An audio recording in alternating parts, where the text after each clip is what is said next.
Ladies and gentlemen, this is the operator. Today's conference is scheduled to begin momentarily. Until that time, your lines will again be placed on music hold. We thank you for your patience and ask that you please remain connected.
Hello and welcome to today's Hospice Quality Reporting Program, From Data to Measure webinar.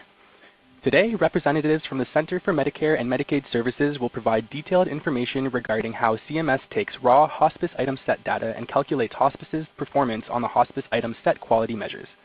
During this webinar, providers will learn how to interpret the quality measure specifications, as well as how to interpret the two quality measure reports available in Casper. You can listen to the presentation through your computer speakers. If you cannot hear audio through your computer speakers, please contact CMS Quality Team at ketchum.com. Questions will be taken via the phone line and question box at the end of the presentation. I would now like to introduce Cindy Masuda, Health Insurance Specialist at CMS. Ms. Masuda, you may now begin. Thank you very much, Devin. Good afternoon, everybody. I'm Cindy Masuda, the CMS Hospice Quality Reporting Program Coordinator. And on behalf of the Centers for Medicare and Medicaid Services, I want to welcome you to today's training. CMS provides this training webinar as part of its outreach and education for the Hospice Quality Reporting Program. We have been providing trainings on about a quarterly basis.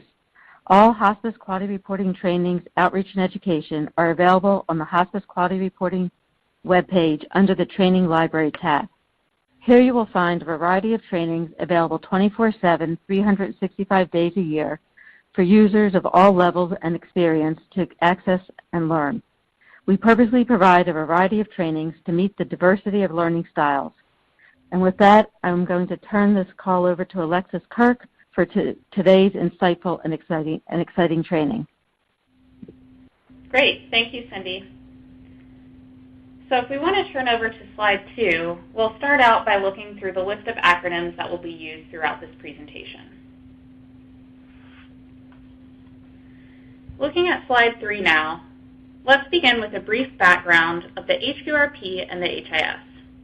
Remember, although the HQRP equals HIS and CAHPS, today's presentation will focus on the HIS only, specifically how HIS data are used to calculate quality measures. All Medicare-certified hospices must submit HIS data for all patient admissions to their hospice. HIS data are then submitted to CMS via the KEYS ASAP system. After data are submitted to CMS, CMS then uses that data to calculate hospice's performance on 9 quality measures, which you can see listed here on slide 3. The 9 quality measures include what we refer to as the original 7 HIS measures, which were implemented in 2014, as well as 2 other measures, which were implemented in 2017.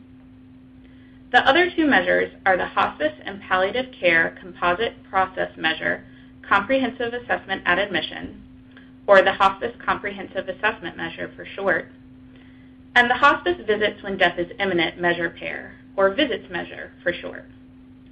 Once CMS has calculated the QM scores, some of those scores are then displayed on Hospice Compare. Next slide. Currently, hospice's performance on 7 of those 9 measures are displayed on Hospice Compare. The 7 measures that are currently displayed on Compare are highlighted in bold font on this slide. Display of the Hospice Comprehensive Assessment Measure will begin in fall 2018, and display of the Visits Measure is still under determination by CMS. Before any measure data are displayed on Compare, hospices can review their QM performance through various reports in CASPR, including QM reports and preview reports. We'll be focusing on QM reports today and how data flows from your submitted data in the KEYS system into the CASPR system and into your QM reports. Next slide. As mentioned earlier, providers submit HIS data to CMS, and the goal of this data submission is to eventually report QM scores on Hospice Compare so that the public can use performance data to inform their decision-making when choosing a hospice. Since Compare launched, we've seen some knowledge gaps on our help desk. Providers are sometimes surprised at the QM scores that they're seeing, and we find that this surprise really comes from one of 2 things. First is a lack of understanding about how CMS gets from the raw HIS data to the QM scores that are publicly reported. So providers will often write in with questions like, I answered yes to the pain assessment question, but didn't end up getting credit for the pain assessment quality measure. Why is that? And the answer to that question is that there are some important transformation steps that happen when you get from data to measure. And knowing those transformation steps are really important since that's ultimately how the score that gets publicly reported is determined. Another reason why providers are often surprised is that we find that they're sometimes not checking other reports available to them in CASPR on a regular basis, specifically the QM reports. QM reports are available at any time, and ideally, providers should be checking these reports regularly to see how they're performing on QMs. Providers shouldn't wait until preview reports are released to view their QM scores. So often we'll see providers writing into the help desk having looked at their preview reports, and they may be surprised at a relatively low score that they see, or they may find out that there's an error in their data, which they uncovered only after looking at the preview reports. To avoid these types of surprises, CMS recommends looking at your QM reports regularly and understanding how to interpret them. So that's going to be the second focus for our presentation today. Next slide. So the types of questions that I just went over and the knowledge gaps that stem from those questions motivated today's presentation and the learning objectives for today, which you can see listed here on slide 6. Next slide. As mentioned earlier, today we're going to cover 2 main topics, how your QM scores are calculated, or how we get from data to measure, and how to use and interpret QM reports to understand your hospice's performance and avoid those surprises that may come around during preview period time. We're going to cover both of these topics today, starting with the transformation steps of how we get from HIS data to publicly reported score. Next slide. and trying to think of a relatable analogy to explain those transformation steps that happen when you go from data to measure, we came up with the analogy of baking a cake. When you bake a cake, you have three main things that you're dealing with: the ingredients, a recipe, and the final product, or the cake itself. And it's the same with how we get from HIS data to our final product. So first, we start out with our ingredients. For us, the HIS data that you collect and submit are your raw ingredients. It's the basics of what you need to make your cake. The second thing we need is our recipe. And the recipe is how we take our ingredients and transform them to get our cake. In our case, the HIS QM specifications are the recipe. And if you're not familiar with the QM specifications, that's okay. I'm going to go over them in detail in another slide. But for now, just think of them as the recipe that tells you which ingredients you need and what to do to those ingredients to bake your cake. So once you've gathered your ingredients and followed your recipe, you ultimately want to end up with a finished cake. For us, the finished cake, or our final product, is the publicly reported QM score. Next slide. Let's go over the ingredients first. Next slide. As I mentioned on the previous slide, HIS data are like your ingredients. They're the raw materials used to make the final product. And just like making a cake, the ingredients are the foundation of your cake, so they're really important. This means that you want to make sure that your pantry is fully stocked and your ingredients are high quality. So what does that mean in the case of the HIS? What steps can you as a hospice take? First, you should make sure that you're submitting HIS data for all patients. This makes sure that your pantry is fully stocked. It's important to submit all required data for a couple of reasons. First, it's a CMS requirement to submit data for all patients. Second, missing data can impact your performance on QMs. Just like leaving out an ingredient can cause problems when you're making your cake, not submitting data for all patients can negatively impact your QM score, especially if you forget to submit data for a patient who actually should have gotten credit for any given measure. Second, you want to ensure high-quality ingredients or high-quality HIS data by making certain the data you submit is accurate, complete, and timely. We often hear instances where providers weren't answering an HIS question correctly or were inadvertently skipping an HIS item. This would be a case of inaccurate or incomplete HIS data. And just like using too much of an ingredient or the wrong ingredient can negatively impact your cake, inaccurate or incomplete data can negatively impact your QM performance. The last aspect of high-quality ingredients is timeliness. Submitting your HIS data on time is how your compliance is determined, which means in addition to impacting your QM scores, untimely data can also impact your compliance. Next slide. Here on slide 11, you'll see that we've listed some recommendations to ensure a fully stocked and high-quality pantry. Included on this slide are some quality assurance and monitoring processes that can act as fail-safes to ensure complete, accurate, and timely data submissions. Some examples may include assigning a staff member to review all completed HIS records for completeness and accuracy before submitting them to the Keys ASAP system. This would include having a backup person who knows how to complete and submit HIS records in case your primary designated staff member is sick or out of the office. Another thing you can do is track regularly scheduled Keys ASAP downtime to ensure all records can be submitted timely even during these system downtimes. You should also be regularly checking your final validation reports in Casper to ensure that the data you submit is actually accepted by Keys ASAP.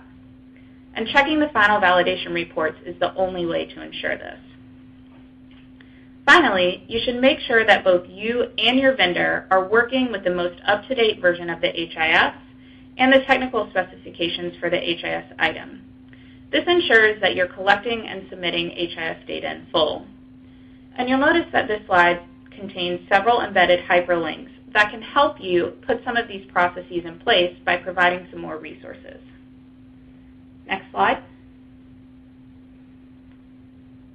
Now that we better understand the importance of ingredients, let's talk about the next step in baking our cake, which is the recipe, or for us, the QM specifications.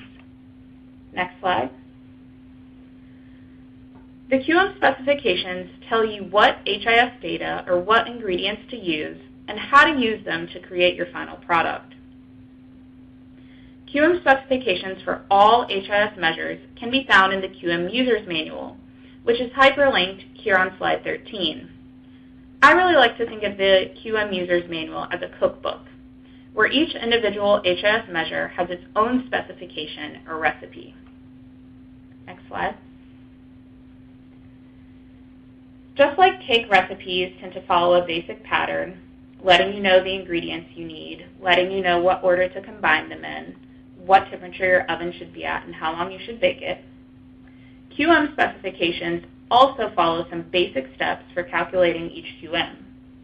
Those steps are to define the denominator, denominator exclusions, and the numerator for each measure. Next slide. Let's look at the denominator first. The denominator is important because not all measures apply to all of your patients. So the denominator tells you which patients any given measure applies to. Let's think about an example from a totally different care setting. Let's say we were a primary care practice and one of our QMs was about providing foot care for diabetic patients. If I'm a primary care provider, I know that providing an annual foot exam is important for the diabetic patients that I treat. However, when I think about a quality measure for foot exams, I wouldn't want the measure to apply to all of my patients, right? That's because clinically, I don't need to provide a foot exam for every single patient I see, just those with diabetes. And this is what the denominator tells you, which patients a measure applies to. In other words, the denominator definition will tell you which patients you should be held accountable for providing a certain care process for or achieving a certain outcome for. I like to think of the denominator as the in-group, or the rule of thumb for any given quality measure. In this foot exam example, we would only want to be held accountable for providing foot exams to those patients with diabetes, not those who come into our office for other reasons like the flu but don't have diabetes. So our in-group here is patients with diabetes. Next slide. Next are denominator exclusions. So if the denominator is our rule for which patients the measure applies to, I think of denominator exclusions as the exceptions to the rule. In this sense, denominator exclusions further limits who's ultimately in the denominator. So if a patient meets the denominator definition, but they also meet an exclusion criterion, they are ultimately excluded from the measure. Going back to our foot exam example from the prior slide, in the prior slide, you'll remember we decided the denominator would include diabetic patients. That's our rule. However, as clinicians, we can probably think of some exceptions to that rule. In other words, diabetic patients that it wouldn't be fair to be held accountable for providing a foot exam for. One exception to this rule could be patients who are bilateral foot amputees. For these patients, the foot exam is not necessary. Thus, one exclusion to this measure would be diabetic patients who have had a double foot amputation.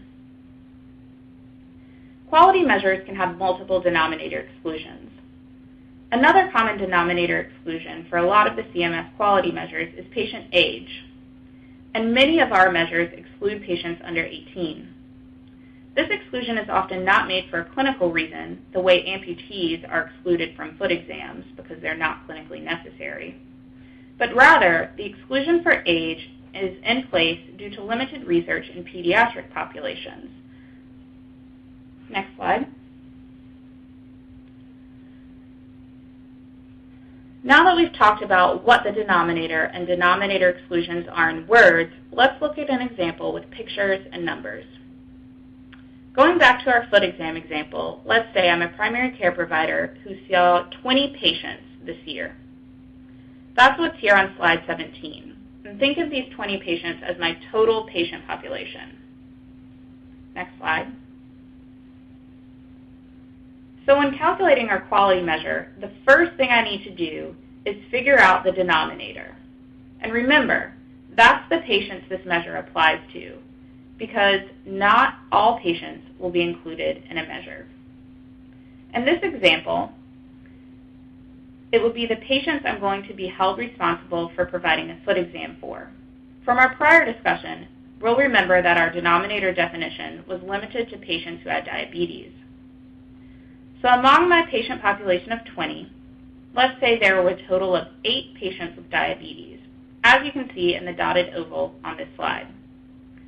This oval outlines the initial subgroup of patients I'm responsible for providing a foot exam for, prior to considering any exclusions. Next slide. So our denominator told us we had 8 diabetic patients out of the total of 20 patients that we saw that year. However, 8 is not our final denominator, as we haven't yet considered exclusions. From our prior discussion, remember, diabetic patients are excluded if they're either a bilateral foot amputee or under 18 years of age.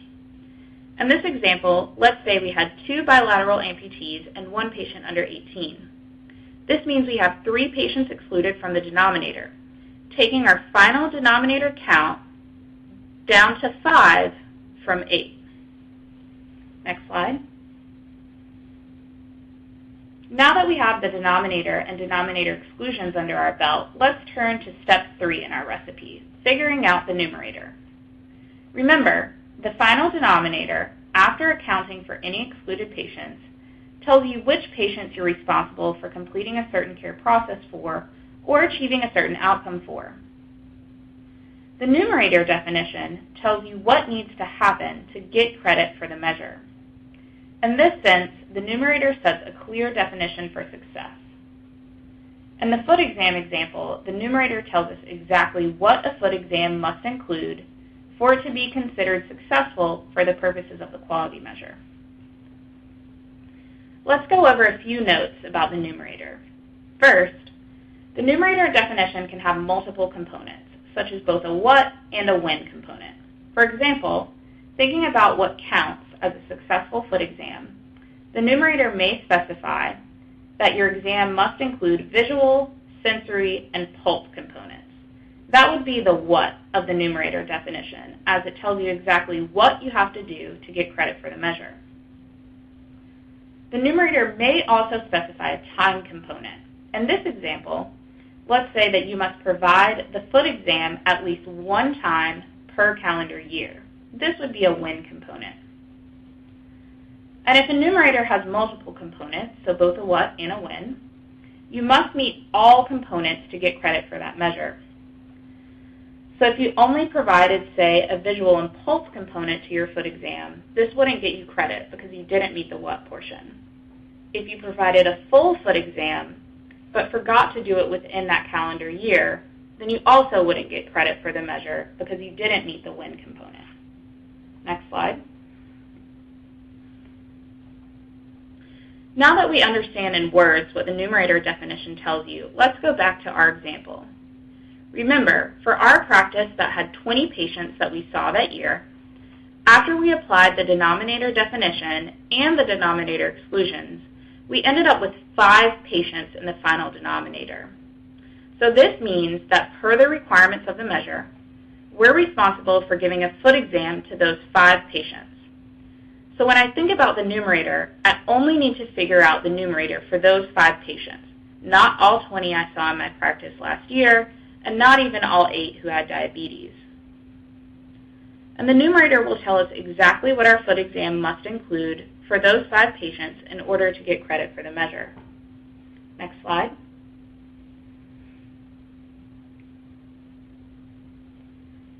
For the numerator for this measure, we had to do 2 things to get credit for the measure. Based on our what component, our exam had to include a visual, sensory, and pulse component. Based on our when component, we had to provide a foot exam within the past calendar year. So let's say that out of my 5 patients, I met the numerator definition for 3 of them. Thus, we only get credit for 3 out of 5 patients. And you can see that by looking at the green check marks over each patient's head.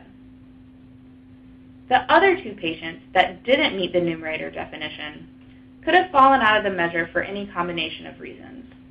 Either we did a foot exam in the past year, but it was missing one of those 3 sensory, pulse, or visual components, or we completed a full foot exam, but it happened greater than 1 year ago. Next slide. So with both our numerator and denominator known, calculating the score for this measure would be relatively straightforward, since it's just a percentage. So to calculate your score, you would create a fraction where the numerator is divided by the denominator. Here, our final denominator was 5, and the numerator was 3. So our fraction is 3 over 5, which comes out to 0.6 or 60%. Next slide.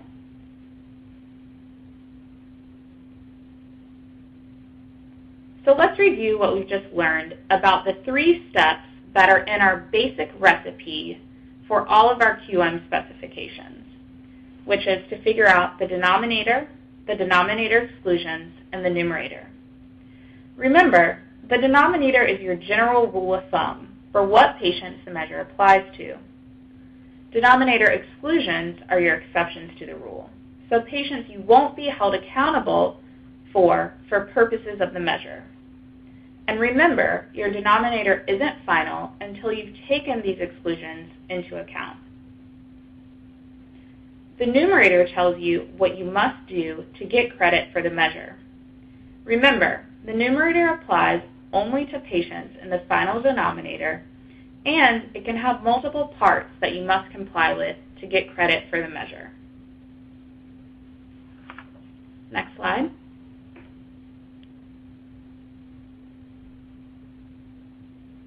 Before we move on, I would like to point out one more detail about quality measure calculation versus clinical practice, as this is often an area of confusion that we see on our help desk.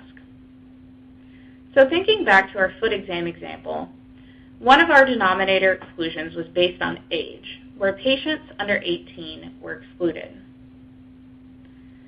In clinical practice, however, a physician may perform a foot exam on diabetic patients under 18 years of age, and that would be good clinical care for those patients.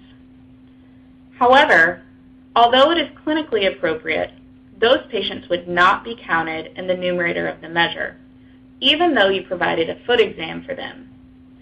And the reason for this is because the measure excludes patients under 18. Next slide.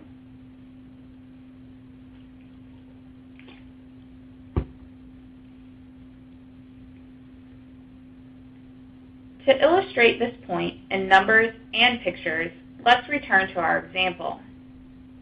So here on slide 26, we're back to our patient population that we had earlier. Remember, we had 20 patients that we saw that year. Our initial denominator was 8, but we excluded 3 patients based on age and or the fact that they were bilateral foot amputees. Those excluded patients are the patients in red at the top right of the graphic on slide 26. Thinking about our numerator was represented by patients who have a check mark above their head. And we see that for one of our excluded patients, the patient under 18, we did provide a foot exam for that patient as denoted by the check mark.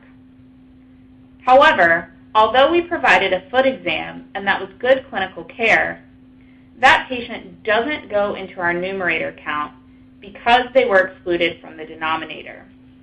So this means that our final numerator count is still 3, not 4. And the fact that this pediatric patient doesn't get counted in our numerator neither hurts nor helps our overall score. And the reason for this is because a patient can only help or hurt your overall QM score if they end up in the final denominator. Next slide.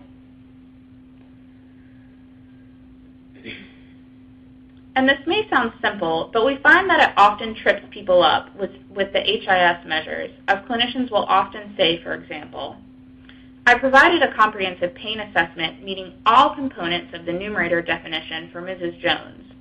But Mrs. Jones isn't appearing in the numerator count for my measure. Why is that? And assuming that Mrs. Jones's pain assessment really did meet the numerator definition, all components of it, then the answer to that question would be because Mrs. Jones was excluded from the denominator. So to make sure I don't trip myself up on this point, I like to tell people, never start calculating your measure by counting up the numerator first. Always start with the denominator and then count the numerator, only for those patients who end up in the final denominator after accounting for exclusions. So I wouldn't recommend taking a report of all patients that you saw in a given time period and start counting whether you met the numerator for all of those patients. Figure out your final denominator first, then figure out the numerator only for that subset of patients. And remember, going back to our recipe analogy, just like it's important to follow steps in a recipe in order when baking a cake, it's important to follow the order of the QM specifications when calculating your measure, which means starting with the denominator first. Next slide.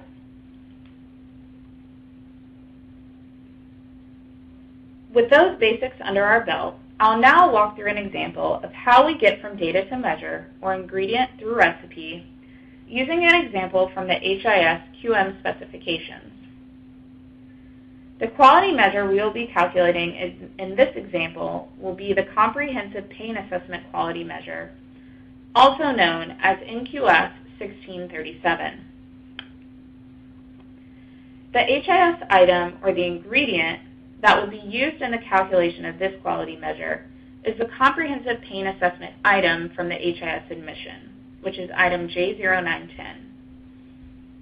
This item, as you can see in the picture here, captures whether a pain assessment was completed, the date of the assessment, and what the assessment included, so whether it included aspects like location, severity, character, duration. And this item alone, as an ingredient, tells you little about how the measure is constructed. In other words, the item won't tell you the numerator, denominator, or what the denominator exclusions are, and how to put it all together. Much of the same way that looking at an egg or a stick of butter won't tell you much about how to bake a cake. To know this information, I need to figure out the measure specifications for NQS 1637, or the recipe. Additionally, just like you can't make a cake with one ingredient, I could not calculate the 1637 measure using just this single item alone. The QM specifications, or recipe, will tell me what other HIS items or ingredients I need to gather to calculate this measure. Next slide.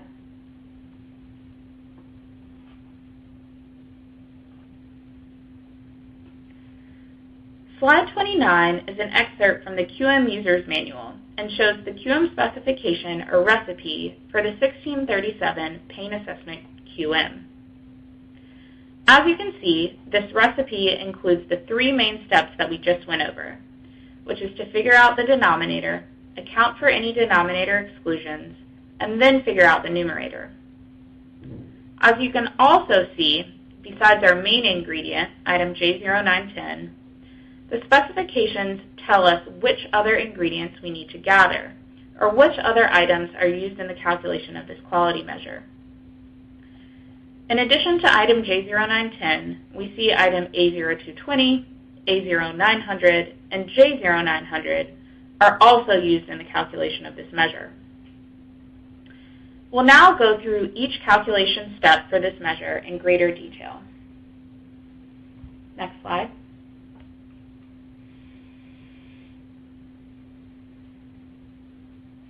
Step 1 is to figure out our denominator, or who from our total patient population this measure applies to. And the first part of the denominator is clinically driven, as the denominator is limited to only those patients who screen positive for pain. We also see that our denominator definition has a second component. This second component is not clinically driven, but applies to whether a patient is still on service. As we can see from the QM specification, this measure applies only to type 1 stays. And a type 1 stay is defined as a patient who has been discharged and has an HIS discharge record in the key system along with their admission record. This means that the NQF 1637 measure is only calculated for patients who have been discharged. And people often ask why the HIS measures are limited to type 1 stays. In other words, why do we have to wait until a patient is discharged to include them in a measure? And the answer to this is that including only type 1 stays avoids double counting patients in hospice compare refreshes. Next slide.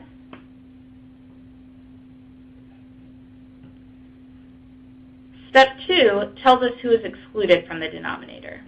Here, we see that patients under 18 are excluded, and we also see that type 2 and type 3 stays, which are patients who have not yet been discharged, or patients who have a discharge record but are missing an admission record, are also excluded. And I want to pause here to point out a few things. First, just like you don't use all of the ingredients in your pantry to make a cake, even though you submit HIS data for all patients, not all patients end up in a QM. So for example, even though you submit data for patients under 18, those patients are never included in your publicly reported score because the recipe tells you to exclude them. Second, note that in addition to telling you things in words, the QM specification also tells you things in technical language. So in addition to telling you that patients under 18 are excluded, it tells you exactly how that's calculated. So birth date minus admission date using items A0900 and A0220. Next slide.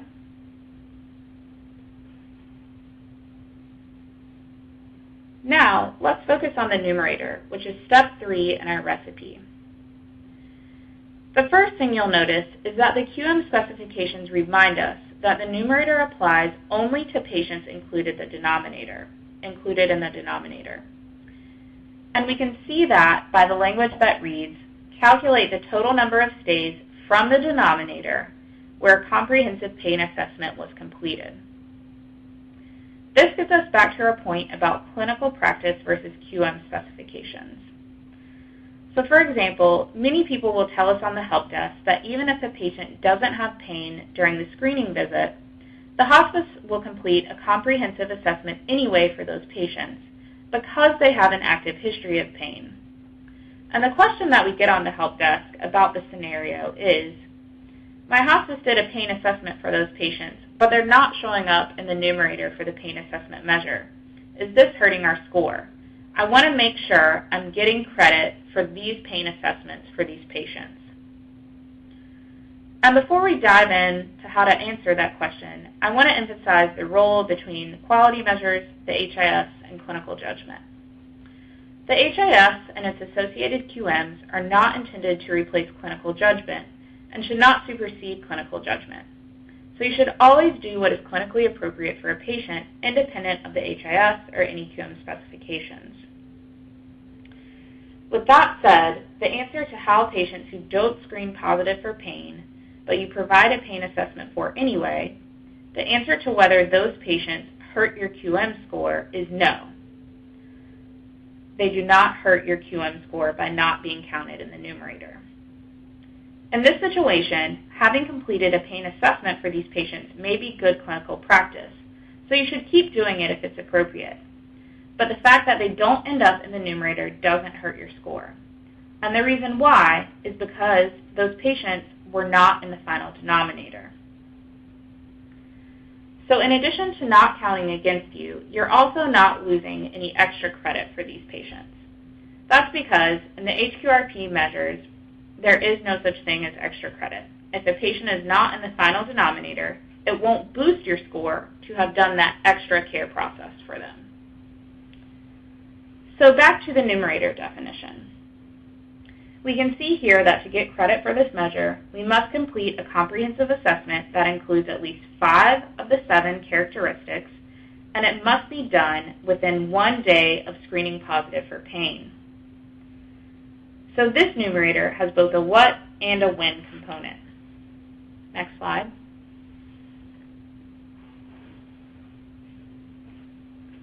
The last thing I want to point out here is an ingredients versus recipe distinction.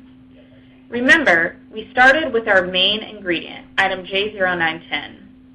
But having now looked at the QM specifications or our recipe, we can really see how looking at that HIS item alone tells you little about how the measure itself is calculated.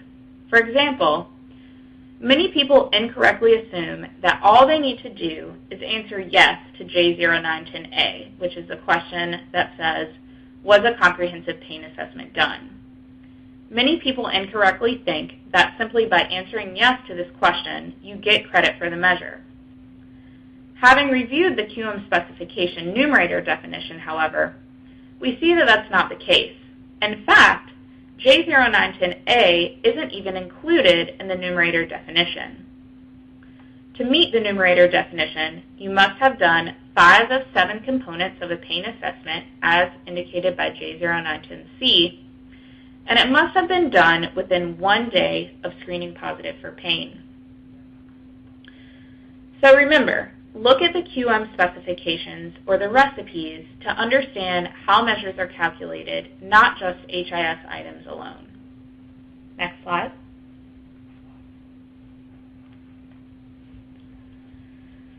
So we've just gone through the QM specifications for one measure, NQF 1637. But there are some important key takeaways from that example that can be applied to all HIS QMs and their specifications. First, remember that even though you submit data for all patients, not all patients end up in a measure.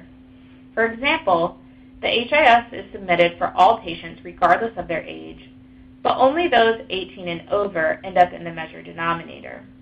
Similarly, only type 1 stays are included in the denominator. So patients who have been discharged and have both of their HIS records in the KEYS ASAP system. Type 2 and Type 3 stays are excluded. Second, for the purposes of QM reporting, completing a care process only matters if the patient is in the denominator.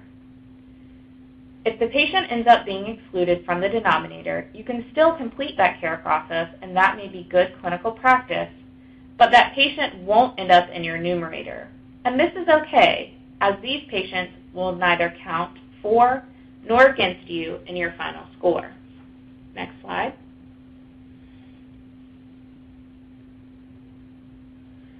Third, never rely on an HIS item alone as an indication of what will get you credit for a measure. Simply answering yes to an item in and of itself is unlikely to get you credit for a QM. That's because, remember, many of our measures have both a what and a when component for the numerator. The only way to know what gets you credit is to look at the QM specifications. Finally, I'm going to mention it one more time because it's going to come up again later on in the presentation. Remember, all HIS measures are calculated for type 1 stays only. This means only patients who have been discharged and have both an admission and discharge record in KEYS will be included in final measure calculation. Next slide.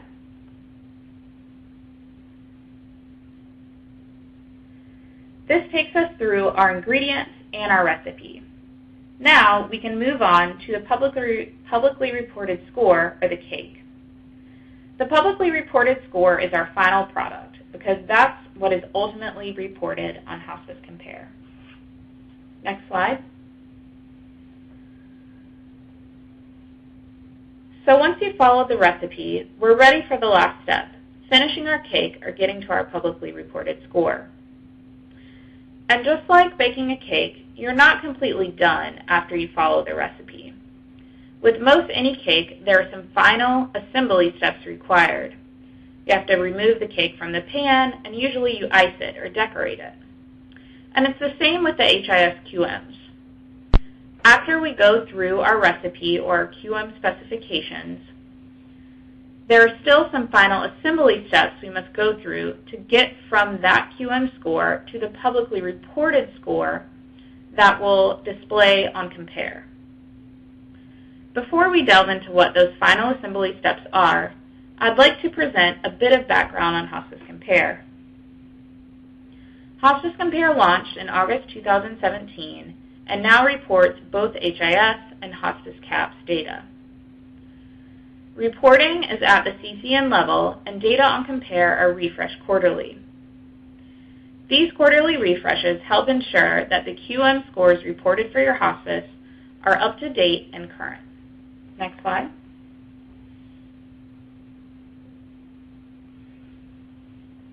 With that background, back to the final cake assembly steps, which are the data selection period and minimum denominator size.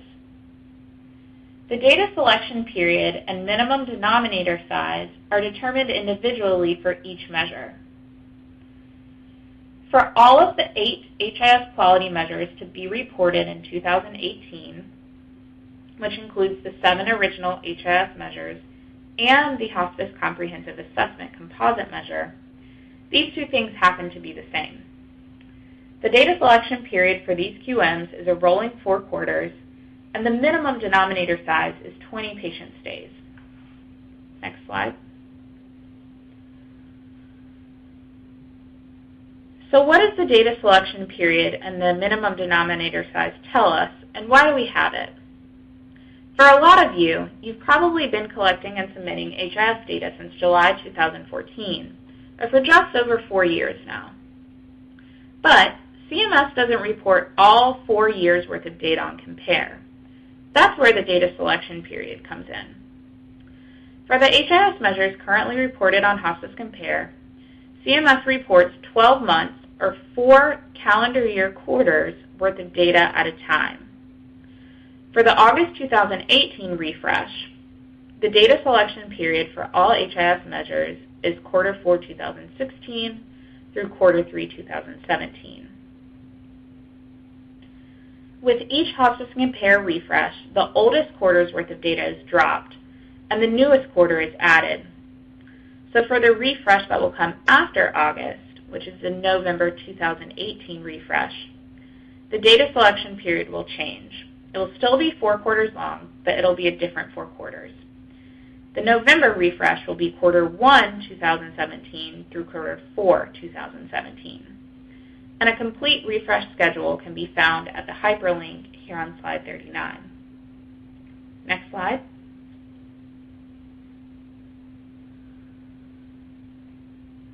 So the second and final cake assembly step is applying the minimum denominator threshold. The minimum denominator size is the minimum number of patient stays you must have in your final denominator of a measure for that data selection period in order for your score to be displayed on Hospice Compare for that refresh. If the denominator for that data selection period is too low and does not meet the minimum, the QM score is at risk of being unstable and will not be publicly reported. Instead, a footnote will be displayed. Next slide.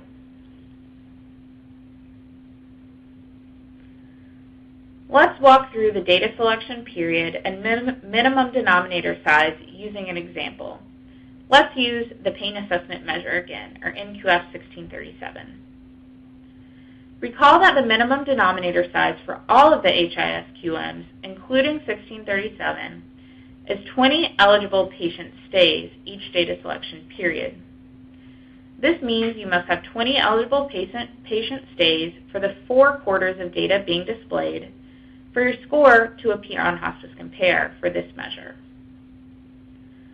For the August 2018 refresh, this means you must have 20 patients in the final denominator for 1637 from quarter 4 2016 to quarter 3 2017 in order for your score for this quality measure to be displayed on Compare. If you don't have 20 eligible patient stays for this time period, your score will not be displayed, and instead a footnote will appear that states that your hospice had too few patients for this measure. Also, remember from our discussion of the QM specs that the measure denominator is limited to type 1 stays, or patients that have been discharged. This means to meet the minimum denominator size, you must have 20 discharged patient stays during the data selection period. For example, for the August 2018 refresh, you'd need 20 type 1 stays in that data selection period that were over 18 and screened positive for pain. And a lot of people ask why we have the minimum denominator size and the data selection period to begin with. And the answer to that question is that we need the measures that are displayed on compare to be stable, and measures are unstable when the denominator is too small. Let's think back to school when we used to have tests to put this into context. So if you were in school, would you rather have a test with 2 questions or a test with 100 questions? I bet your answer is the 100-question test. With the 2-question test, if you miss just one single question, your score on that test is a 50%. That's a big hit to your final score for missing just one question. With the 100-question test, however, the impact of a single question is much smaller. It means the difference between a 99 or 100% or a 98 or a 99%. And it's the same with QM scores. If your denominator is smaller than 20, not meeting the numerator for one patient is really going to have a big impact on your score, leading to a measure that's not stable. So we have the minimum denominator size to make sure your agency score is stable. And the data selection period is related. A lot of hospices are small, so if the data selection period were shorter, like say 4 months instead of 12, there'd be a lot of smaller hospices that wouldn't meet the minimum denominator size, since they likely wouldn't have 20 patient stays in a 4-month period. Next slide.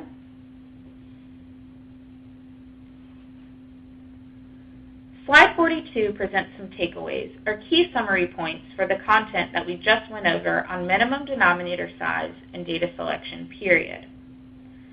Some things to keep in mind is that your hospice's QM score is based on a rolling 4 quarters worth of data, and that for each refresh, the minimum denominator size is 20 eligible patient stays in order for your score to be displayed for that measure. This slide may be a useful quick reference as you're thinking about these issues in the future. At this point, I'd like to turn the call over to Dorothy Wu, who will lead the next portion of our presentation today.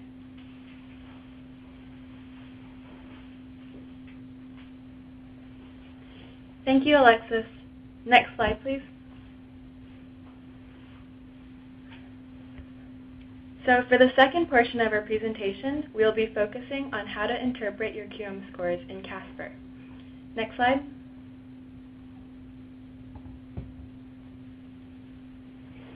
So now that we know how QMs are calculated, let's talk about where you can go to view your hospice's performance on individual QMs. Now there are 2 names to know here, Keys ASAP and Casper. Keys ASAP is a system used to submit HIS data to CMS. Within Keys is the Casper reporting application. The Casper reporting application is where you go to view various Casper reports, which can tell you details on your hospice's submitted HIS data, including your hospice's performance on the HIS QMs. This presentation won't go into the nuts and bolts of how to access and log into Keys and Casper. If you are looking for more information on that, please check out CMS's Hospice Data Submission and Reporting webinar, available at the link provided on this slide. Next slide.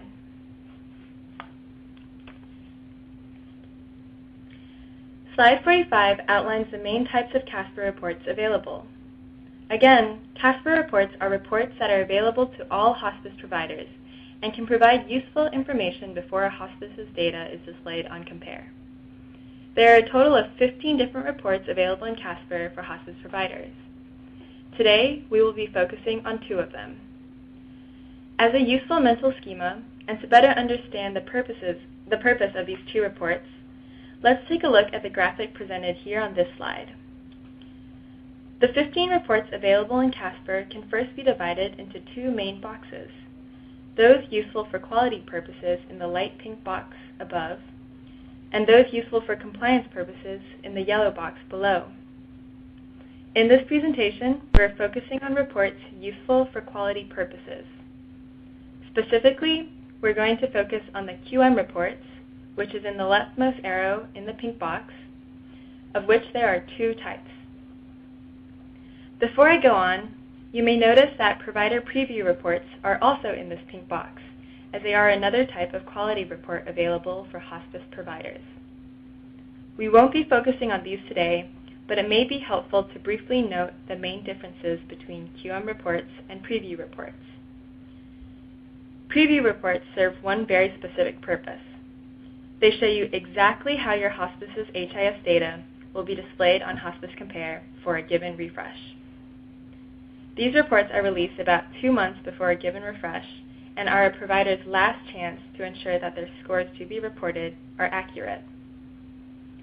Preview reports are automatically generated for you and are not customizable. So going back to our cake analogy, your preview report will show you your final assembled cake for your agency's measure scores. On the other hand, QM scores are different from preview reports in that providers themselves can generate QM reports at any time and for any data selection period. This way, providers can see how they are performing on any of the HIS measures and at any point in time. We often find that providers underutilize QM reports and wait until the preview report is released to check their QM scores. At that point, it's too late for the provider to take action to improve their score. Their scores are set to be displayed on Compare, or in other words, the cake is iced, sliced, and ready to serve, regardless of whether you've forgotten any ingredients or followed the recipe incorrectly. So this is where QM reports can come in handy. If you are monitoring your QM reports regularly, you can identify any quality problem areas at your hospice as they are happening, and then act on them to improve your performance.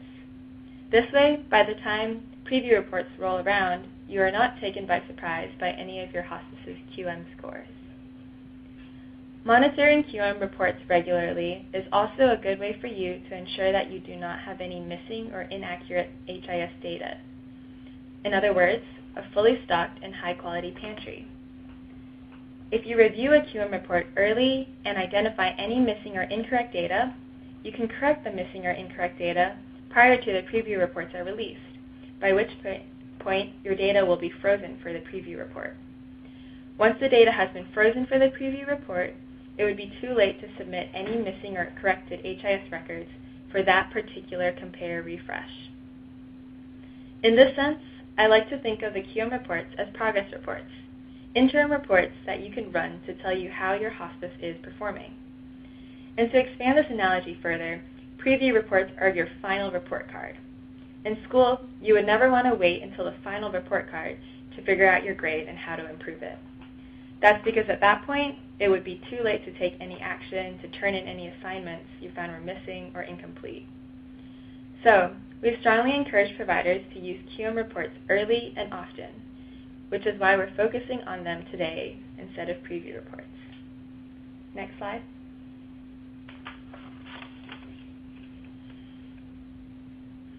So, going back to our baking a cake analogy, QM reports are like your private chef.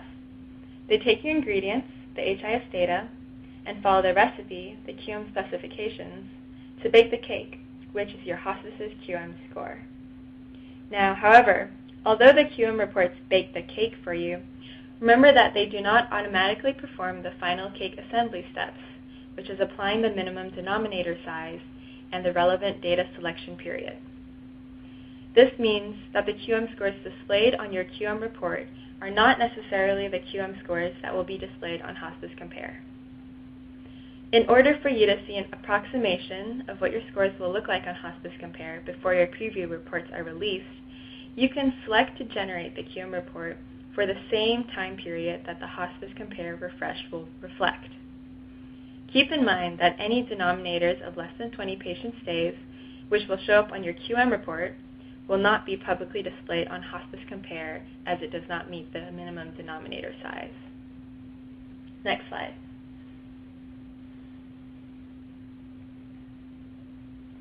So, there are two types of QM reports available to you, which we are focusing on for this training.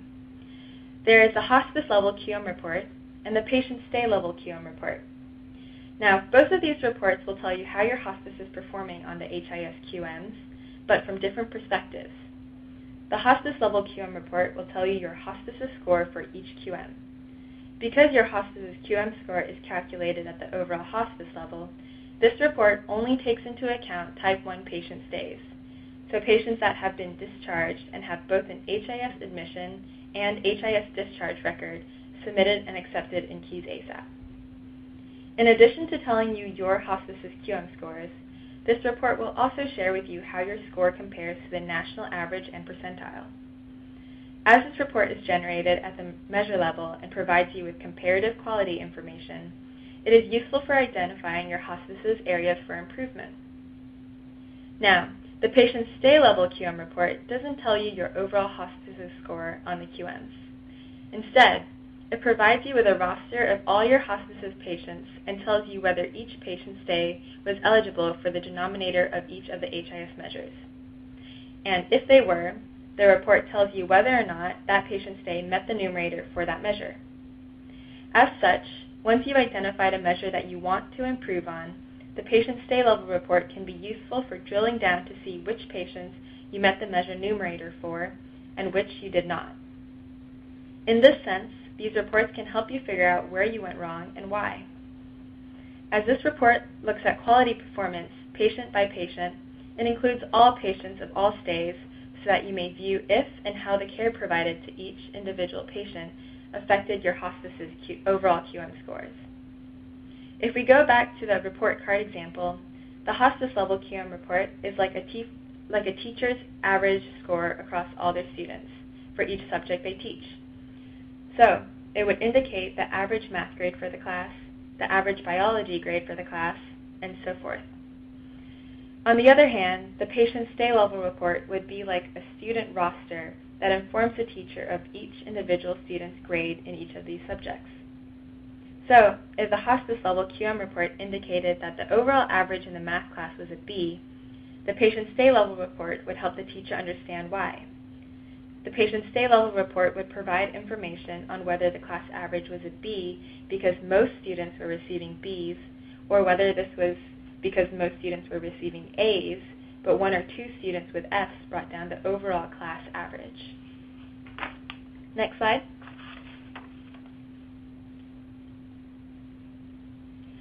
Both of the QM reports are on demand and customizable. This means that you can run the reports at any time, so you don't have to wait for them to be generated for you, and you can run the report to reflect any time period of your choice, whether it be 1 month, 4 months, 12 months, etc. So this is another reason why the QM score displayed in your QM reports may not match your publicly reported QM score. They may be reflecting a time period different to the time period of the data being publicly displayed on Hospice Compare. CMS believes that it is important for providers to have ample time to view and become familiar with their QM scores using the CASPER reports before any of the measures are reported on the preview reports and on Hospice Compare. Getting back to our point about report cards, CMS believes that it is important for providers to have progress reports prior to having their final grade reported on their report card. Therefore, there may be measures available for you to view on your reports that are not yet available for consumers to view on Hospice Compare. For example, the Hospice Comprehensive Assessment Measure scores were made available on your CASPER QM reports beginning in February 2018. However, this measure will not be reported on preview reports or on Hospice Compare until later this fall. Having the Hospice Comprehensive Assessment Measure on your QM reports now will give you the time and opportunity to view your performance on this measure before your final grade or your final measure score is publicly reported on Hospice Compare in the fall. Next slide, please.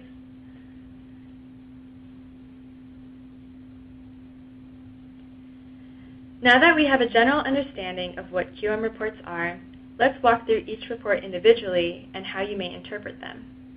The hospice level QM report shows you your hospice's average score on each measure.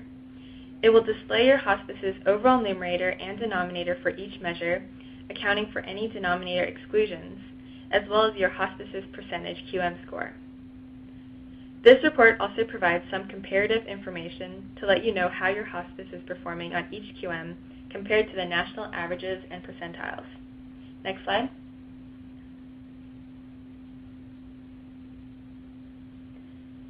Here on slide 50, we have an example hospice level QM report.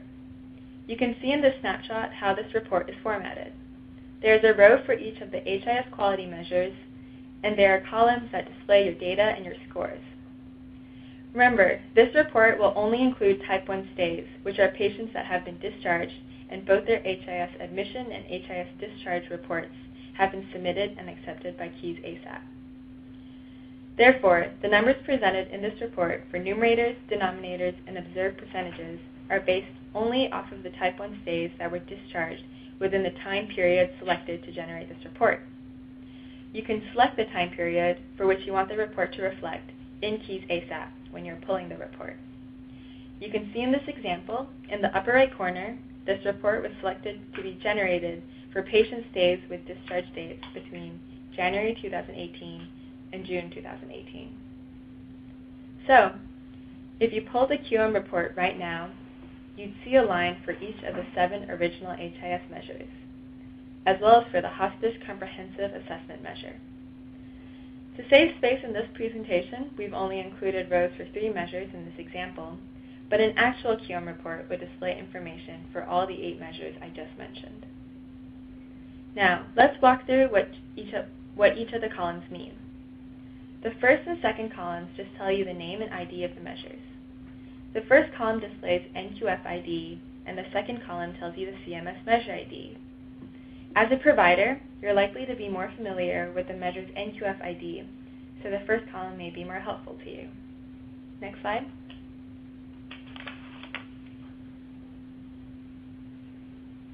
Now, let's look at numerator and denominator columns. The numerator, as you may remember, is the number of stays from the denominator that met the numerator definition according to the measure's QM specifications. Remember that because the numerator is only calculated for patients in the final denominator, the numerator will always be less than or equal to the denominator. Now, the denominator, as you may remember, is the number of stays during the time period selected that met the denominator definition, accounting for any exclusions. The denominator column will show you your final denominator count for that measure, so any excluded patients have already been removed and are not counted in this tally. Next slide.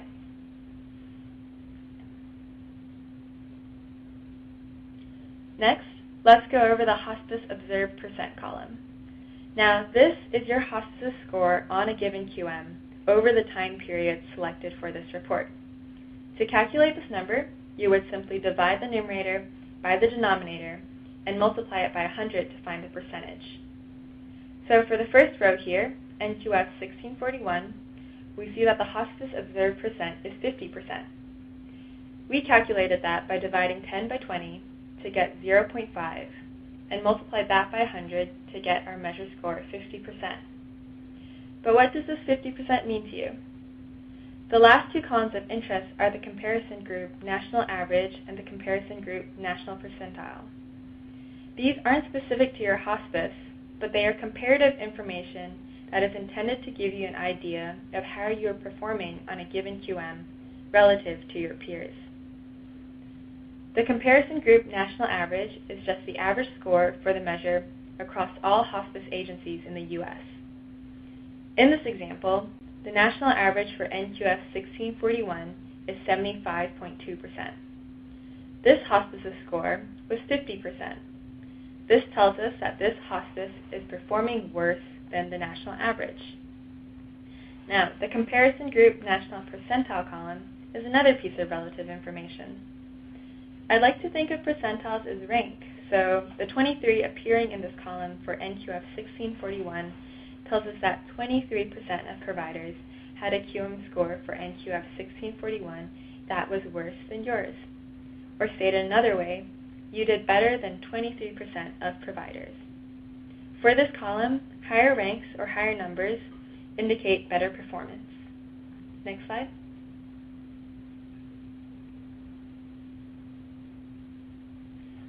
Slide 53 presents some key takeaways for the hospice level QM report.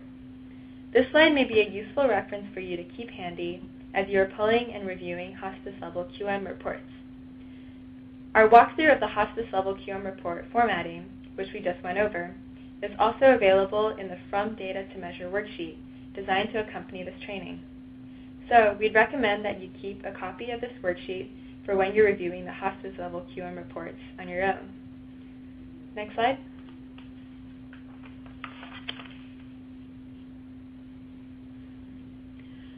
The second QM report available to you that we are also focusing on in this training is the Patient Stay Level QM report. Where the Hospice Level QM report is organized by measure, the Patient Stay Level QM report is organized by patient. This report is useful for getting into the specifics of which patient you did and did not receive credit for on each of the measures. This report is more complex than the hospice level report. Getting back to our school analogy, if you were a teacher, this report would show you each student you teach and their grades in each subject.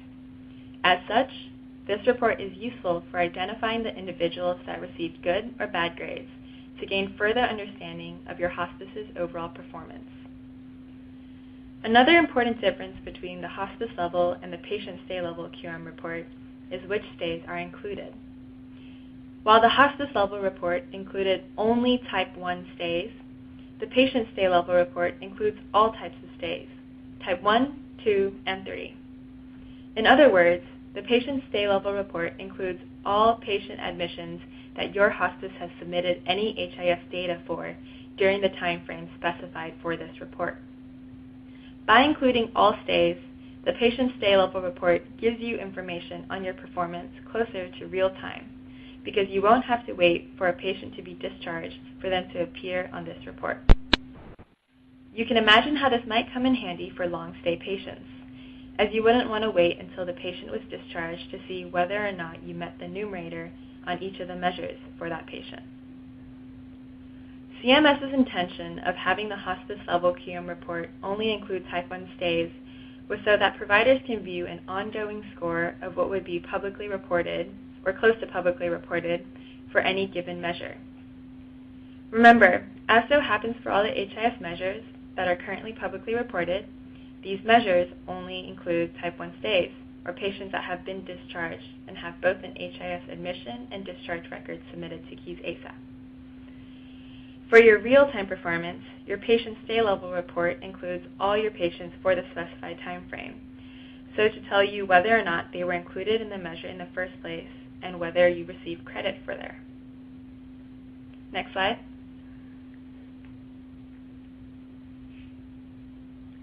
So, here on slide 55, we have an example of the patient stay level QM report. Right off the bat, you notice that the rows and columns are different than those from the hospice level report. And there are no percentages or scores displayed here. Instead, the patient stay level report shows you for each patient stay whether you received credit or not for the HIS QMs. So each of the rows in the report are individual patient stays and not measures. As discussed on the previous slide, the patient stay level report includes type 1, 2, and 3 stays, which means that this report includes patients that have been discharged or may still be active stays within the time period that the report is generated for. Remember that this is a major difference between the patient stay level report and the hospice level report, as the hospice level report only displays type 1 stays. As you can see in this example, the patient stay level report is generated to reflect the stays, all the stays type 1, 2, and 3 between June 2014 and June 2015. The columns in this report are as follows. The first and second column tells you the patient's name and their Keys ID. The third and fourth column are their admission and discharge dates. And in the 8 columns following, you have the 8 HIS measures to be publicly reported in 2018. You may notice that the measures are indicated here by their descriptive titles rather than their NQF ID. Finally, the last column is a quality measure count for that patient stay. As you can see, this report is a lot more complicated than the hospice level report and displays many more values, such as X's, B's, and E's, that aren't necessarily intuitive. Let's break down how to read this report and the useful information that it can provide to you. Next slide.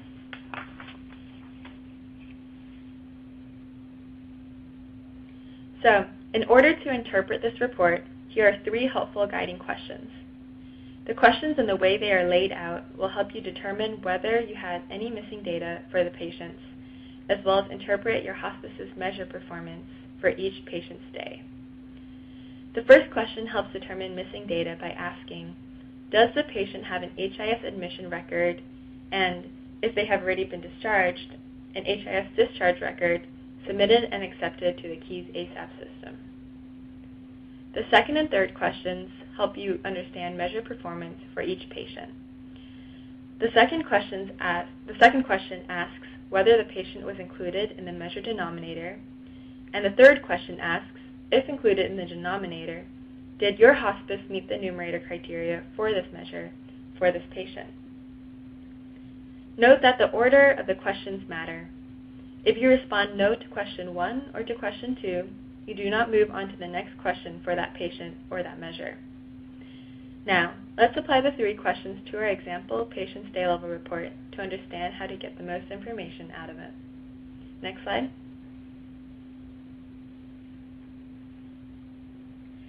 Here on slide 57, we see a sample patient stay level report that includes 3 patients, Carol, Leslie, and Ruth Doe. The first thing we want to do when interpreting the patient stay level report is to ask our first question.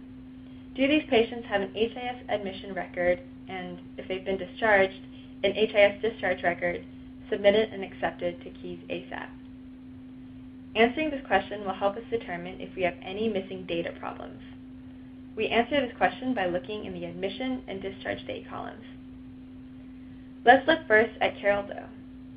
For Carol, we see dates in the admission and discharge date columns with no additional letters. This means that Carol was admitted and discharged, and we have submitted both an HIS admission and HIS discharge record for her, and they've been accepted by KEYS ASAP. This not only means that Carol is a type 1 stay, but it also means that there are no missing record concerns for Carol, and we can move on to the next questions for her to understand the quality of care that our hospice provided.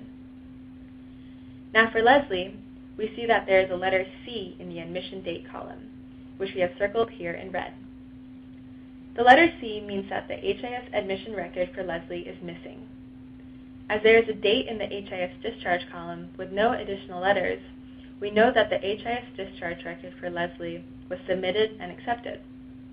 The missing HIS admission record for Leslie is a problem, as not only does your hospice have missing HIS data, but it means that Leslie is a type 2 stay, which means her stay will not be included in any of the hospice's QM calculations.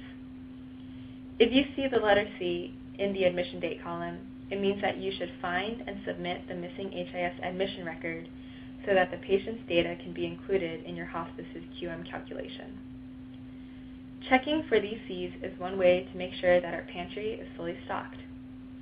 A patient stay level report with lots of C's would indicate that you are missing many HIS admission records, which could have a negative impact on your QM score and your compliance. Last, let's look at Ruth Doe. For Ruth, the admission date looks fine. There are no letter C's. However, there is an NA in the discharge date column. This could mean 2 things. Either Ruth is still an active patient and has yet to be discharged, or she has been discharged, but her HIS discharge record is missing. If it's the former and Ruth has yet to be discharged, there's no further action needed by your hospice at this time. But if it's the latter and your HIS discharge record is missing, then again, this is indicative of a missing data issue, and you should find the missing HIS discharge record for Ruth and submit it as soon as possible. Either way, patients with an NA in the discharge column for either of these reasons are considered type 3 stays and are also not included in your hospice's QM calculations. As type 2 and 3 stays are not included in hospice QM calculations, this is why you see a letter E for every measure in Leslie and Ruth's row. In the next few slides, we will explain further what the letter E means. As for next steps for both Ruth and Leslie, we need to take action to either submit the missing HIS record or verify that no HIS record is missing. As they won't be included in any of the HIS measures as type 2 and 3 stays, we do not need to proceed with the next questions for Ruth or Leslie. We will only proceed with questions 2 and 3 for Carol, which we will go over in the next slide. Next slide, please. So slides 58 and 59 summarize what we just went over in flowchart form. This may be a helpful reference to keep at your hospice. The flowchart section here, as well as those that will be presented later in this training, are also available in the From Data to Measure worksheet that accompanies this training. Again, we recommend that you keep a copy of this worksheet for your own reference to guide you as you review the patient's stay level QM report on your own. Next slide.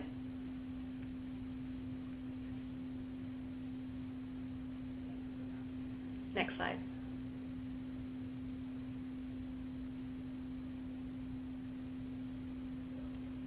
So, for patients that we have determined have both their HIS admission and discharge records submitted to Keys ASAP, in other words, type 1 stays, we can now figure out how we performed on each of the QMs for these patients. Question 2 and 3 will help us in identifying this information in the patient's stay level report. Question 2, for starters, will help us to determine whether or not the patient is included in the measure denominator. Remember that we always begin with determining our denominator in order to assess whether the patient is included in the measure or not in the first place. To answer question 2, we would look to the 8 columns that each correspond to an HIS QM, and we would look for the letters E and D. E's and D's would both tell us that the patient was not included in the measure denominator, although each letter is for a different reason. The letter E means that the patient was not included in the final denominator, either because they did not meet the denominator definition, or they met one of the denominator exclusions. As you can see in Carol's row, she has an E for the patient assessment QM, indicating that she was not included in this measure's denominator. This could either be because she did not meet the denominator inclusion criteria because she screened negative for pain, or she met the exclusion criteria by either being under the age of 18 or being a type 2 or 3 stay. The letter D may be new to many of you, as it was recently added to the patient stay level QM report. At the current time, the letter D applies largely to the hospice comprehensive assessment measure. The letter D means that the patient's admission or discharge date occurred before the measure was implemented.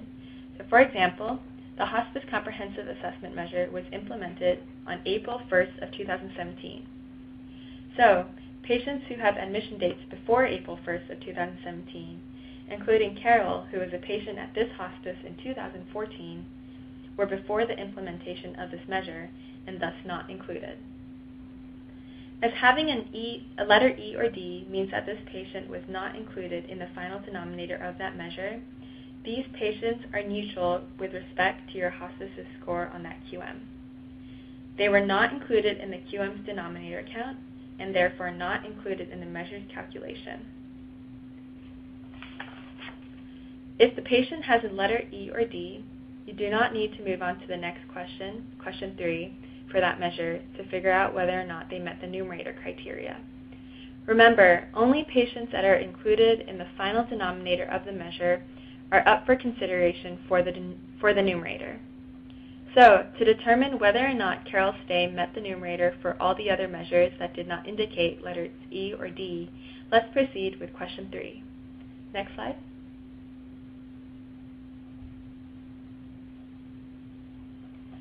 Slides 61 and 62 outline what we just went over. Again, this flowchart section is also available in the worksheet for your reference. Next slide.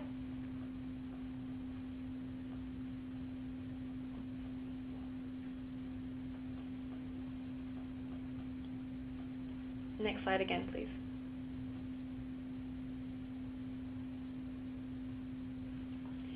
Our final question, question 3, helps us determine measure performance. It helps us figure out whether patients in the final denominator then met the numerator criteria. To answer question 3, we look for the letters B and X. Some fast and easy ways to think about these letters are to think of the letter B as for bad. B's indicate that the patient was included in the final denominator, but they did not meet the numerator criteria. You did not receive credit for this measure for this patient. As you can see in this example, Carol was in the final denominator for the beliefs and values measure, the dyspnea screening measure, and the dyspnea treatment measure. But the hospice did not meet the numerator criteria and receive credit for these measures. B's would represent areas for improvement. If you see any B's in your patient's day level report, you might want to dig further and find out why the numerator was not met for this measure for this patient.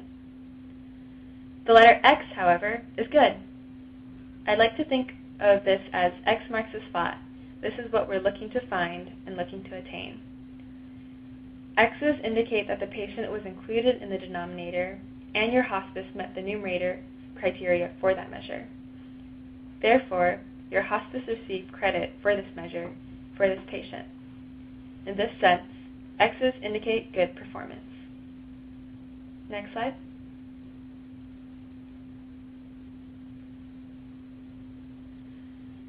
Slide 64 presents the flowchart section for question 3, which we just went over.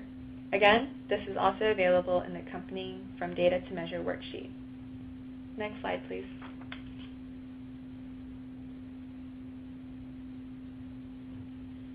Slide 65 presents some overall takeaways for the patient's day level report as a whole. Remember, when interpreting these reports, we first want to determine whether we have any missing data problems, which is addressed by question 1. For patients that are type 1 stays with no missing data problems, we can then proceed to figure out whether the patient was included in the denominator for each measure, as asked by question 2. If they were included in the final denominator, we can proceed to determine whether or not our hospice met the numerator criteria for that measure for that patient, as asked by question 3. Next slide.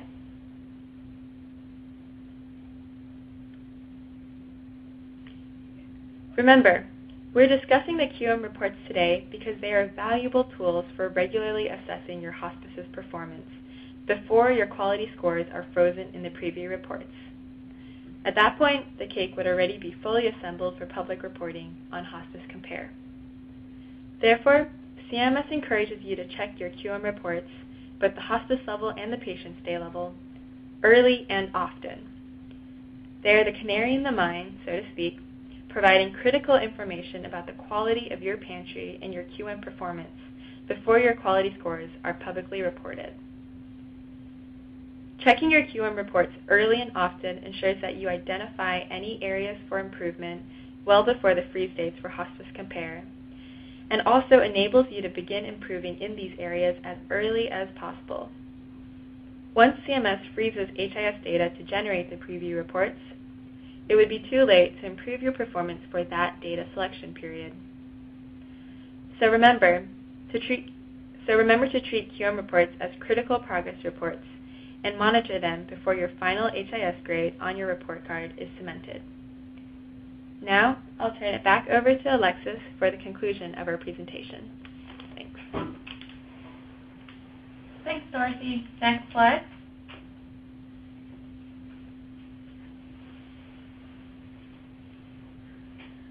So we've covered a lot of material in today's presentation and want to conclude by sharing some additional resources that may be of help to you. Next slide.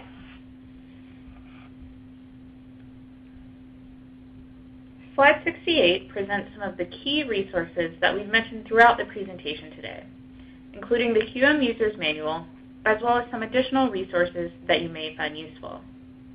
Hyperlinks to all of these resources are embedded on this slide. Next slide.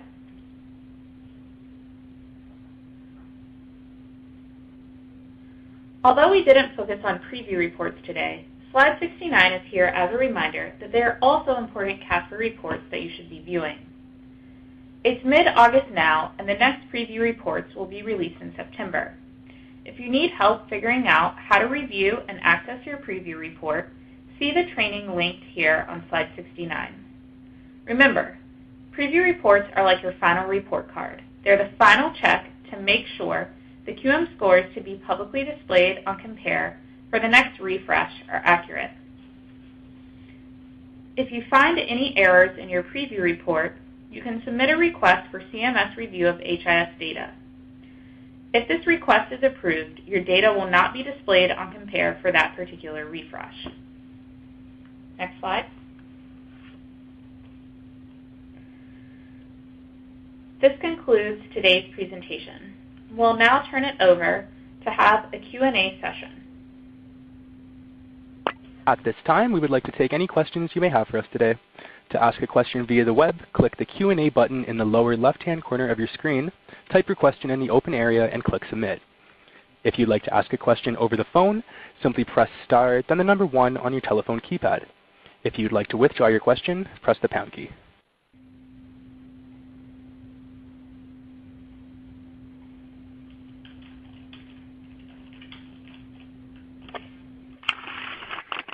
All right, at this time, we will begin by taking questions from the chat box.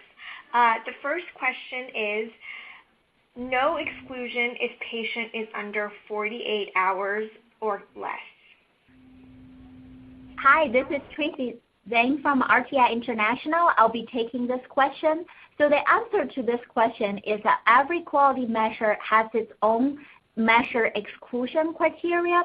For the measure that we presented today, which is NQF 1637, which is comprehensive pain assessment measure, the answer to that question is affirmative, no exclusions based on length of stay. And we encourage the users to refer to the QM users manual to look at the exclusion criteria, which is part of the measure specifications for all the measures implemented in the HQRP program. You can find the manual on the CMS HQRP website under the current measure page under the download section. Thank you. Thank you. Next question. I had a patient that denied pain but had pretty significant dyspnea that I started morphine for. When submitting this info in HIS, I was given an error warning because I said no to pain but had started a prescription opioid. Yep, so this is Alexis from RTI, and I'm happy to answer that question. So essentially the warning edit that this provider is referring to is warning edit 3077 in keys. And essentially what causes this warning edit to fire is if you indicate no for the pain active problem item, but indicate that the patient was on an opioid. And I'll take a moment here just to clarify the difference between warning edits and fatal edits. So a warning edit is essentially just asking you, are you sure this is how you want to respond to this question? So it's a signal for you to go back and double check what you've entered into the HIS. And if you confirm that what you've entered into the HIS is correct, you can go ahead and submit that record with that warning edit still there. It won't cause that record to be rejected by the system. And that's in contrast to what we refer to as fatal errors or fatal edits. So a fatal edit, it will prevent you from submitting that record successfully into the keys system until you resolve whatever the issue is that was causing the fatal error. So 3077 is a warning edit, and essentially what this warning is prompting you to do is to double check really the reason why you started that opioid. So in the case that the questioner pointed out where the opioid was only for shortness of breath, if the opioid was only for shortness of breath and there's no other indication that pain is an active problem for the patient, then what you can do is just go ahead and ignore that warning edit and submit the record. You don't need to change your answer to J0905, pain active problem, in that instance. However, if you go back and double check the reason why the opioid was initiated, and you see that it was initiated, say, for multiple reasons, so to treat shortness of breath and pain, or you look elsewhere in the record and see evidence that pain is an active problem, then you should go back and answer yes to pain active problem.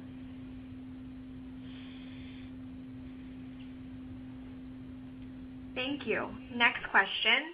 For NQF 1637, do discharge patients include death and discharge or just live discharges?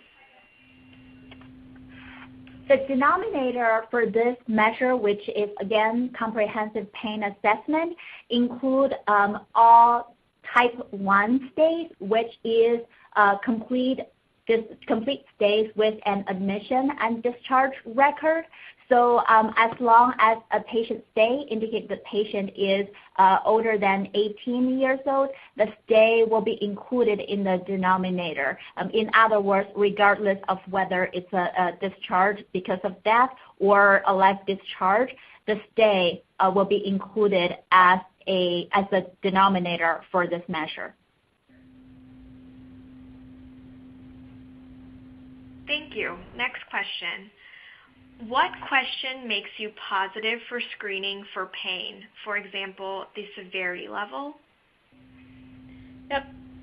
This is Alexis again. The answer to that question, for the purposes of the quality measure, so looking really just at the QM specifications that are in the QM user's manual, what counts you as screening positive for pain, so in other words, what gets you into the denominator for the pain assessment measure, is J0900C, which is that pain severity level item. So to be included for the denominator for the comprehensive pain assessment measure, you have to have mild, moderate, or severe pain as indicated by J0900C. Thank you. Next question. Is the information or data for patients who have not yet died or just discharged held until they are discharged and included in the denominator at that time? So I think the answer to that question is yes. Similar to the previous question, the denominator for the measure that we were presenting today, comprehensive pain assessment, includes type 1 stay. Again, this is a stay with both the admission and the discharge record. So a patient would not be included in the measure until the patient is discharged and the discharge record has been submitted.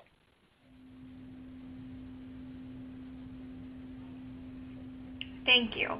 The next question is, when is the next Hospice Compare refresh? I thought it was supposed to be yesterday. Yep, so Hospice Compare was actually refreshed this morning. So providers can go in and see their data for HIS data for patient stays discharged between Q4 2016 and Q3 2017. CAPS data was also refreshed and includes data from Q4 2015 to Q3 2017. Thank you. Next question. Do you use a calendar year for determining quarters or CMS year which starts in October?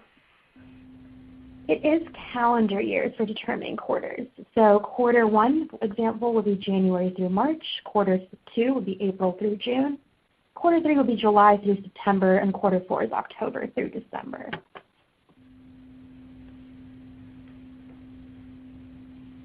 Thank you. Next question. How often are these reports updated on Casper? So the reports are available on demand to providers. Providers can access them for whichever reporting period they would like at any time by going into the Casper system. That being said, the data included in the reports is updated monthly, generally around the 15th of the month. Thank you. Next question. Please repeat what the comparison group national percentile means.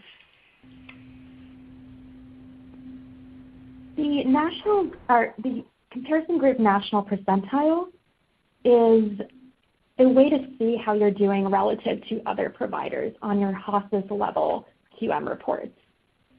For example, if a hospice provider's national percentile, like we went through in the slides, is a 23, that means that 23% of hospice providers in the nation had a quality measure score that was less than or equal to the hospice provider score. Thank you. Next question. Can you define type 1, 2, and 3 stays? Type 1 stay is a stay with both the admission and the discharge record. So this typically indicates a stay where the patient has already been discharged. And type 2 stay is a stay where we see, or in the system, there is a discharge record, but there isn't any admission record. So this typically indicates a patient that has been discharged, but the admission record is missing in the data system. Type 3 stay is a stay where there is an admission record, but there is no discharge record. So this typically indicates that the patient is still an active patient, or in other words, the patient has not been discharged.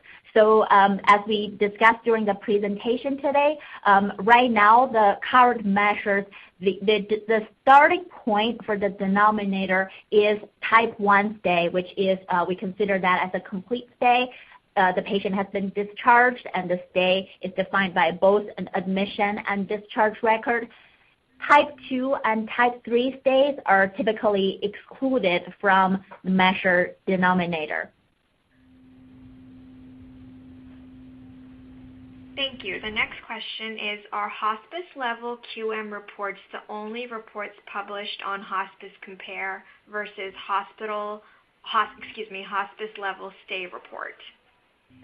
Thank you. So to clarify, on Hospice Compare, all the data is on the hospice level. There is no patient stay level data reported on Hospice Compare. So that being said, the closest approximation to 4-year preview reports that you can get of the data that will be posted on Hospice Compare is through your hospice level QM reports, provided you do run them for the correct time period, so the data selection period that matches the Hospice Compare refresh, and keep in mind the minimum denominator size as well. Thank you. Next question. Which item on the HIS determines if a patient screens positive for pain? So I'm going to answer that again from the perspective of the quality measure.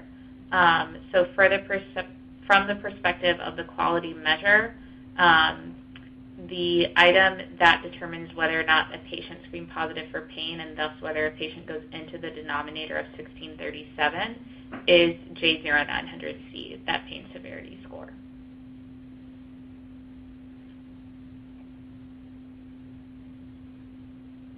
Thank you. Next question. When will the visits at the end of life be displayed in Hospice Compare? The hospice visits when death is imminent measure pair will be displayed on Hospice Compare sometime in fiscal year 2019. The exact timeline is still under determination, but we will be sure to alert providers before any public reporting begins through regular communication channels. Thank you. The next question is, I thought the QIES ASAP system required the HIS data to be submitted sequentially. How does a discharge HIS get accepted without the admission HIS being accepted first? Regarding error C, denoting missing admission data. So that's a great question. So typically a hospice would submit an HIS admission record first, just because admission happens before discharge. But there are instances where you may submit a discharge record first, and we often see hospices doing that for patients that have really short length of stay. And the answer to the question about keys ASAP specifically and how that's allowed to happen in the system is what I referred to earlier about the difference between a warning error and a fatal error. So submitting records out of order, submitting a discharge before an admission, would be an example of a warning error. So an error message will pop up and say, hey, these records are out of order. Are you sure you want to do this? But because it's just a warning edit, you can submit them out of order. However, we would recommend that if you do submit the discharge first, you go ahead and try to submit the admission record very soon thereafter, just to avoid any potential instances where you end up with those C's on your report, for example, and it appears that you have missing data.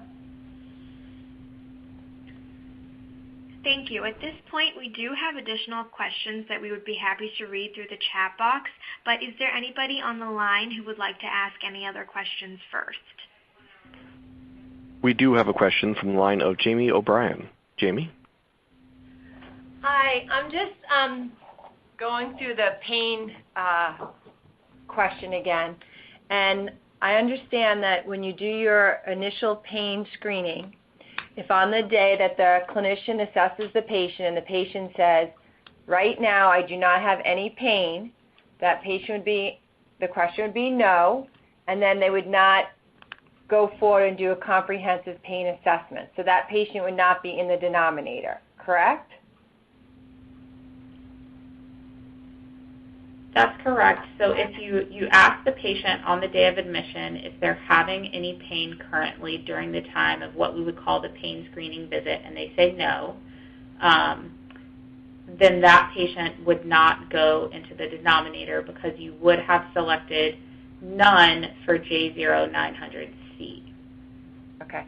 So even if they're not having pain because they're on an opioid, so that, are you having pain? They say no, but we know that they're not having pain because they're on morphine. You still answer no, and they do not go in the denominator. So they do not go in the denominator. That is true, because what you put down for J0900C was none.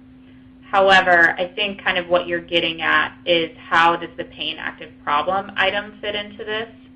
And so we've gotten a couple of other questions about this on the chat box, so I can go ahead and address that. Okay.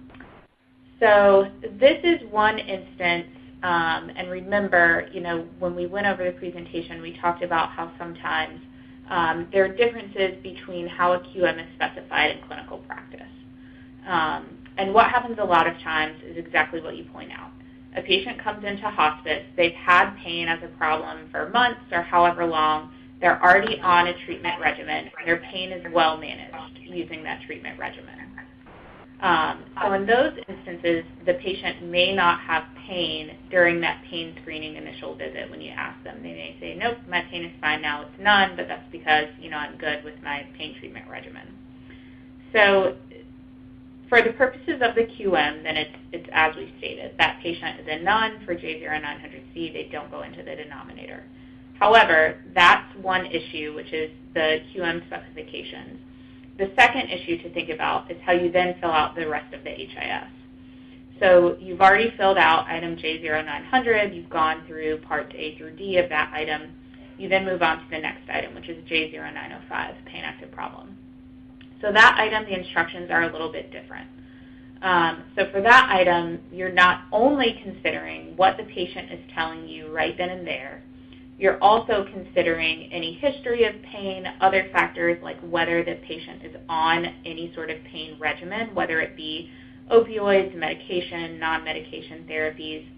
If the patient has a history of pain or is currently on a pain regimen, then you would answer yes to pain active problem, and then you would move on and complete item J0910, which is the comprehensive pain assessment item. And so although you're moving on to complete item J0910, just remember that that patient, the fact that you went ahead and did a comprehensive pain assessment, which was good practice, that patient still isn't going to end up in the measure because the denominator for the measure is driven only by J0900C. Does that make sense?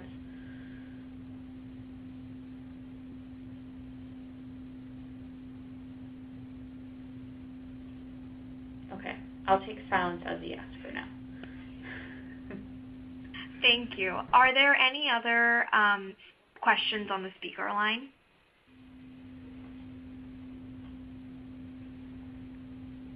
All right, if not, I'll continue to read from the chat box.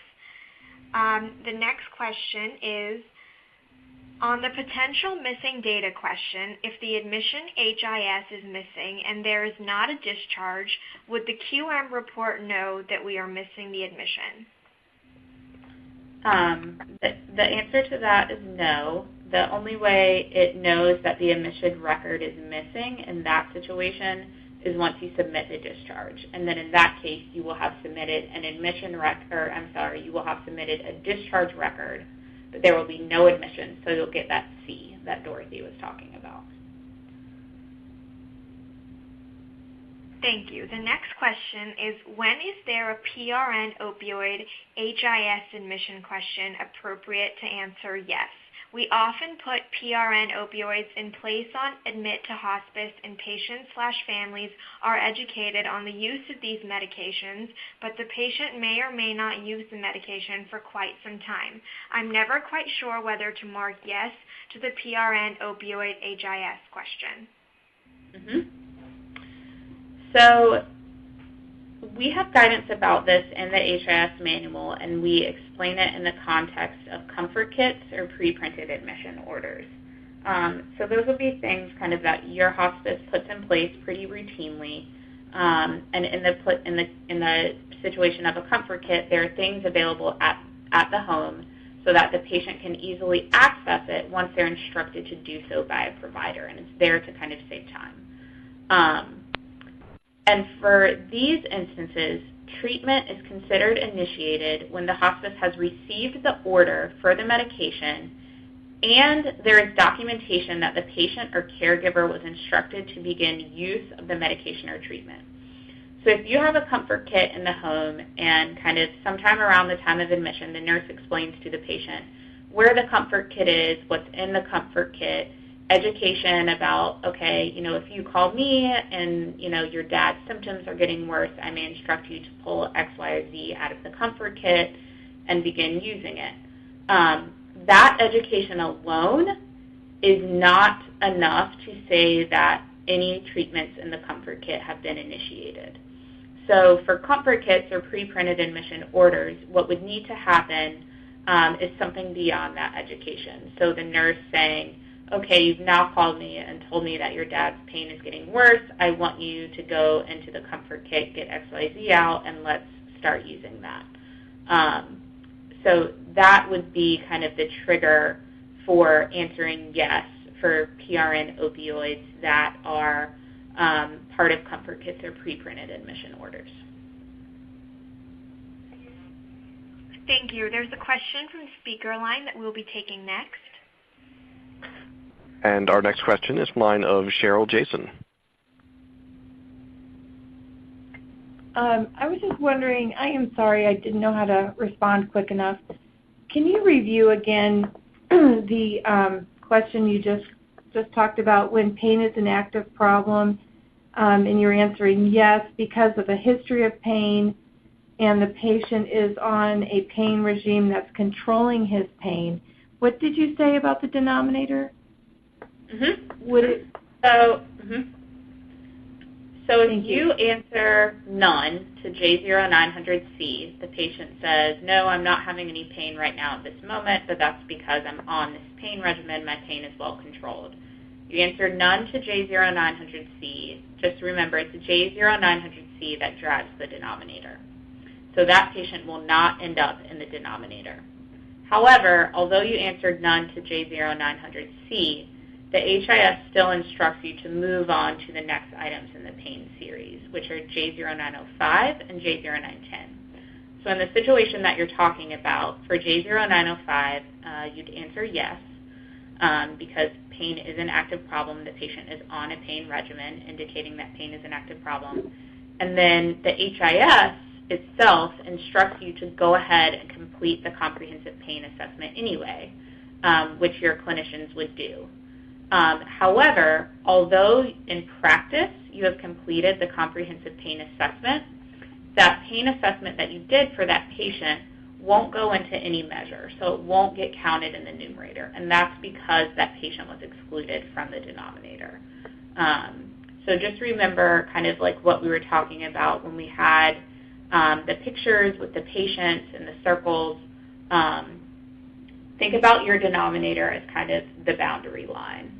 So only patients who end up within that final boundary line who aren't excluded do you need to determine the numerator for. So although you've provided a comprehensive pain assessment for that patient, it won't go into the numerator because that patient was excluded from the denominator. Okay, thank you so much. Thank you. I'll read one more question from the chat box at this time. This will probably be our last one.